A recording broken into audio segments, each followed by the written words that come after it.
அஸ்ஸலாமு அலைக்கும் வரஹ்மத்துல்லாஹி வரகாத்துஹு. இன்றைக்கி நான் வந்திருக்கிறது சுரண்டைக்கு பக்கத்தில் கீழக்கலங்கல் அப்படின்னுங்கிற இடத்துல இருக்கக்கூடிய ஷேக் அம்மாள் தர்காவுக்கு தான் நான் வந்திருக்கேன்.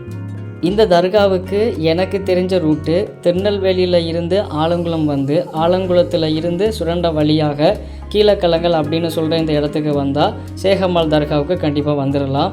இந்த தர்காவுக்கு எல்லா மதத்தவரும் வருகை தராங்க. ஷேக் அம்மாள் அம்மா வந்து ஒரு 10லேருந்து 13 வயசுக்குட்பட்ட ஒரு சிறுமி அப்படின்னு இங்கே இருக்கிறவங்க சொல்கிறாங்க. இங்கே வந்து இந்த ஷேக் அம்மாள் தர்காவை முதல்ல பார்த்துக்கிட்டது வந்து ஒரு பாட்டி தானா. அந்த பாட்டி வந்து பேட்டையிலிருந்து தான் இந்த இடத்துக்கு வந்ததாக சொல்கிறாங்க. இதுக்கு பின்னாடி ஒரு கிணறு இருந்ததாகவும் அந்த கிணத்துல குளிச்சுட்டு அந்த பாட்டி வந்து இந்த இடத்துல வந்து விளக்கு ஏற்றுவாங்களாம். அந்த விளக்கு எப்படி ஏற்றுவாங்கன்னா தண்ணியில் அந்த விளக்கை ஏற்றுவாங்களாம். அந்த விளக்கு வந்து தண்ணியில் எரியுமா. அப்போ இந்த வழியாக ஜமீன் அவர்கள் வந்திருக்கிறாங்க. இங்கே அந்த பாட்டிக்கிட்டே நீங்கள் என்ன பண்ணிகிட்ருக்கீங்கன்னு சொல்லி கேட்கும்போது இந்த கல் விளக்குக்கு பக்கத்தில் வந்து அம்மா ஷேக் அம்மாள் அவங்க அடங்கியிருக்காங்க. இவங்களுடைய அருளை கொண்டு இங்கே வந்து தண்ணியில் வந்து விளக்கு எரியும்னு சொல்லும்போது அப்படியா அப்படின்னா எனக்கு காட்டுங்கன்னு சொல்லும்போது அதே மாதிரி தண்ணியில் வந்து விளக்கரித்து காட்டியிருக்காங்க. அதுக்கப்புறம் இந்த ஜமீன் வந்து நீங்கள் என்ன வேணுமோ என்கிட்ட கேளுங்கும்போது இங்கே இருக்கிற இடத்த கேட்கும்போது இந்த இடத்த கொடுத்ததாகவும் மேலும் அதுக்கப்புறம் இதை நீங்கள் பராமரிச்சுக்கோங்கன்னு சொல்லியும் அதுக்கப்புறம் இந்த பாட்டிக்கு அப்புறம் காலங்காலமாக இங்கே வந்து இந்த தர்காவை வந்து பராமரிச்சுட்டு வந்திருக்கிறாங்க. இப்போ இந்த முதல் மரத்தில் ஏற்றப்பட்டிருக்கிற இந்த கொடி வந்து முஸ்லீம் சமுதாயத்தினருக்கு முன்னுரிமை கொடுத்து ஏற்றப்பட்ட கொடி.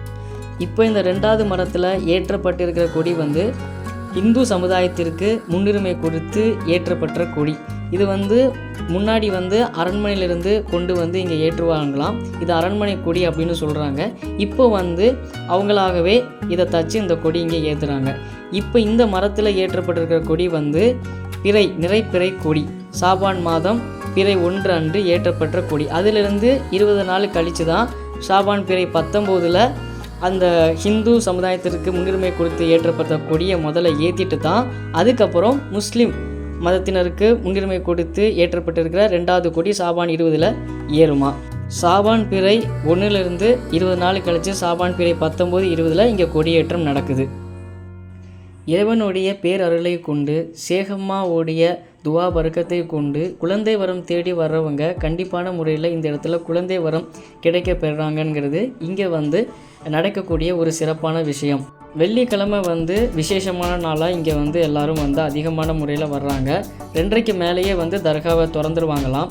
அப்போ வந்து பக்கத்தில் இருக்கக்கூடிய ஏரியாவிலேருந்து சுரண்டை, கீழே சுரண்டை, பங்களா சுரண்டை, அதுக்கப்புறம் வீராணம் அப்படின்னுங்கிற அந்த ஏரியாவிலேருந்து நிறைய மக்கள் இங்கே வருவாங்களாம். அஸ்ஸலாமு அலைக்கும். அம்மாவுக்கு உள்ளே நுழையும் போது அந்த வாசல் வந்து ரொம்ப சின்னதாக இருக்கும். இதற்கான காரணம் என்னென்னா நம்ம உள்ளே வந்து அம்மாவுக்கு தலை குனிஞ்சு சலாம் சொல்லி போகணும் அப்படின்னுங்கிறதுக்காக இந்த வாசல் வந்து சின்னதாக இருக்குது அப்படின்னு வந்து சொன்னாங்க. தேவ சமுதாயத்தை சார்ந்த மக்கள் வந்து இங்கே அதிகமான முறையில் வந்து வர்றது உண்டு.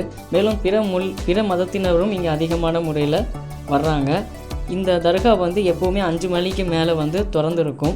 வெள்ளி அன்று மட்டும் 2 மணிக்கு மேலே 2:30க்கு மேலே இங்கே திறந்துருக்கு. மேலும் ஏதாவது நேர்ச்சை சம்மந்தமான விஷயமா இருந்தாலும் எதுவாக இருந்தாலும் தொடர்பு கொள்கிறதுக்குன்னு பக்கத்தில் வந்து ஒரு ஃபோன் நம்பர் எழுதி போட்டிருக்கிறாங்க. அந்த ஃபோன் நம்பரில் இருக்கக்கூடியவருடைய பேர் வந்து மன்சூர்.